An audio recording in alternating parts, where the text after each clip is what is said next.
Hi class, my name is Dr. Sarah Johnson, and this is an introduction, quick 10-minute YouTube video that I'm making for you guys because I don't know about you, but when I've taken classes online, I get really tired of reading those syllabi and trying to make sure I've interpreted everything correctly, to make sure that I don't miss something, and all of those things. So anyway, just because my learning style is more of just seeing and interacting, I'm going to try to make some videos for you throughout the course of this 8-week Psychology of Disaster course through American Military University. As a quick introduction, let me just tell you, background is graduate school in Texas. I graduated from the University of Texas at Austin with my PhD. Master's in counseling, bachelor's in psychology, all of that stuff done here in Texas. Over the course of teaching different courses, I've had students who we've kind of developed a relationship, and I've written letters of recommendation for them. We've had phone conversations about opportunities in graduate school, looking forward, career opportunities down the road if you're majoring in psychology. Happy to have all those conversations with you. I think it's important to know that your teachers and professors are available and interested in you past just this interaction here online. And so I hope that we have a good semester. Let me just try to do my best in this quick 10-minute video to introduce the course to you and kind of give you some things to look forward to. This is our textbook. You should have gotten that in the mail. If you haven't yet already, it'll be coming. If you have not received your text, not to worry. There's plenty of information to read in the course. A lot of our reading will be from resources and articles that are posted in your course materials folder. And if you're familiar with the educator platform, it's going to be over there on the left hand side in the blue. You'll click on course materials and you'll have different folders there for the different quizzes and weeks and whatever it is that we're talking about. So let me just say, we'll have one official textbook and then lots of articles in the course materials folder. Overall, this course is broken down into quizzes, a midterm paper, a final exam project, and participating in discussion boards. So those 4 components are going to make up your grade. Each week you will have a quiz and a discussion board, except for week number 4 and the last week, week number 8. Okay, so you're going to have a total of 6 quizzes that you will complete after the duration of the course and 6 discussion boards. Week 1 through 3, each week you will have quiz that you'll read articles from the course materials folder and your text, and then you will also be required to participate in the discussion board. So that's week 1 through 3. Week 4, no quizzes and no discussion boards posted in the course, because on week 4 I want you to take extra time to concentrate on your midterm paper. Let me just say, one of my jobs is to make you a better scholar, and in doing that it's very, very important that you learn to write and give credit to your sources. So and please don't wait till week 4 to start this. Look ahead, plan for it, research for it. You know, things happen. The more time you spend on it, the more you may actually enjoy it and the research and the things that you learn. So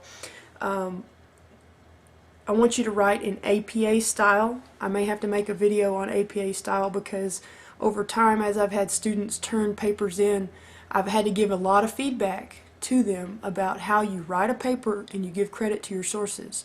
If you take information from a source and you don't tell me where that came from, that's a very serious academic issue. You need to do some research if you have not already had an English class and you've written research papers and giving credit. I don't want to go too much into that because I think I probably should do a whole nother presentation on it. But when it comes to your midterm paper, just be aware that that's something that I take very seriously. And that is a 6 to 7 page content paper. That does not mean page 1 is your cover page, and then pages 2 through 4 is narrative and text, and then you've got a couple of pages of references. 6 to 7 pages of text. Please make sure that that's the part of the assignment, because I've had to take off a couple of points, and people really honestly think that they've turned in a 7-page or 6-page paper when they've only turned in a maybe 3 or 4-page paper. Okay, so that's week 4. That's your midterm, and we'll talk more about that when we get there. Week number 5, this is where a few people get confused, so I felt like it was important to say this. On week 5, week 6, and week 7, when you're in week 5, you're going to be taking quiz number 4 because you skipped a week back on week 4. So after week 4, in week 5, you will be participating in quiz number 4 and discussion board number 4. In week 6, you will be participating in quiz 5 and discussion board 5.